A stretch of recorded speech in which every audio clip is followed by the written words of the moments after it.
spoken in his first campaign rally since his attempted assassination last weekend. Addressing thousands of supporters in the swing state of Michigan amid tight security, Mr. Trump claimed his Democratic opponents were the enemies of democracy. Our correspondent Jenny Kumar reports. Thousands turned out for this first rally since the shooting. Security checks meant long waits, but many were determined to show their support. After what happened last week, I hadn't planned on attending a rally this year because I've been to so many in the 2016 and 2020 election. But I'm here to show solidarity with Trump, that we do stand behind him, and so long as he stays in the fight, we're going to stand behind him. No, he's bigger and better than ever.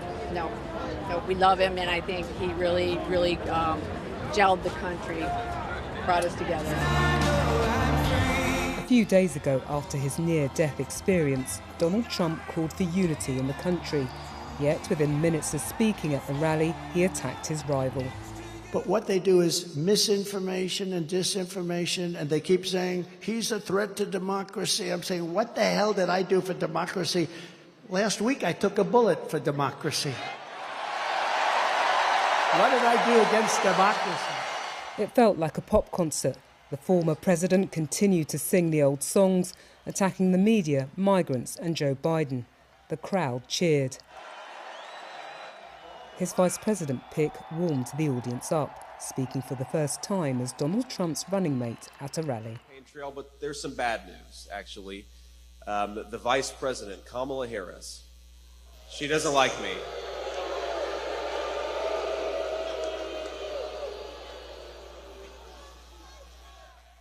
Kamala Harris said something to the effect that I have no loyalty to this country.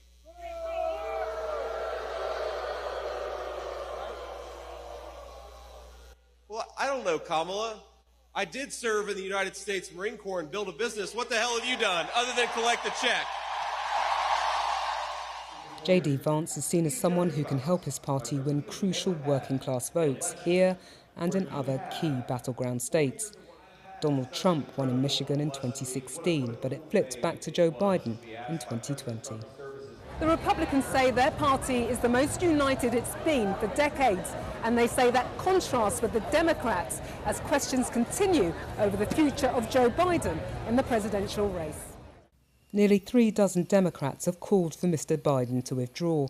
The president says he'll continue to campaign next week after isolating with COVID. He insists he's staying in the race to win it. Jenny Kumar, BBC News, Michigan. The BBC's Gary O'Donoghue was at last week's rally where Mr. Trump was attacked. This time he was listening to Mr. Trump's speech from inside the arena in Michigan.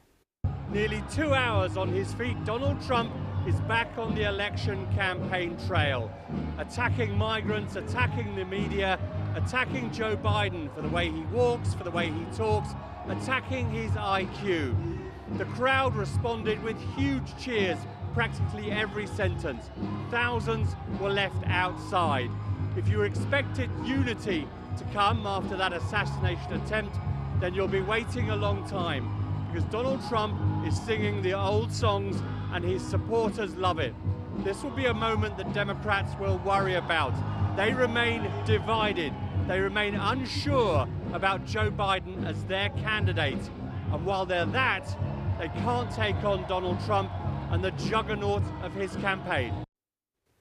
In another development, officials investigating the attempted assassination of Donald Trump say they believe the gunman flew a drone over the rally site to scope it out ahead of the shooting. Our correspondent in Washington, David Willis, has more details.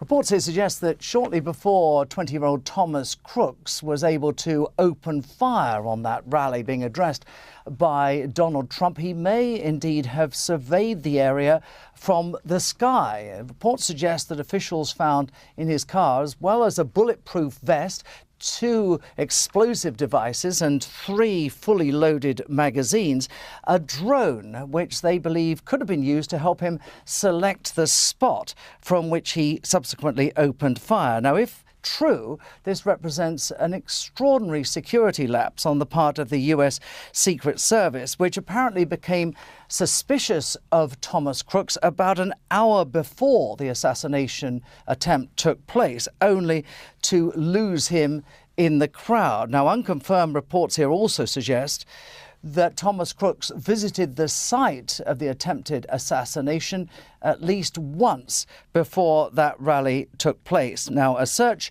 of Thomas Crooks' cell phone data has so far failed to identify any particular motive for this attack, but there have been calls for the director of the Secret Service, Kimberly Cheatle, to resign, and she, along with the FBI director, Christopher Wray, is due to give evidence on this matter to Congress this coming week.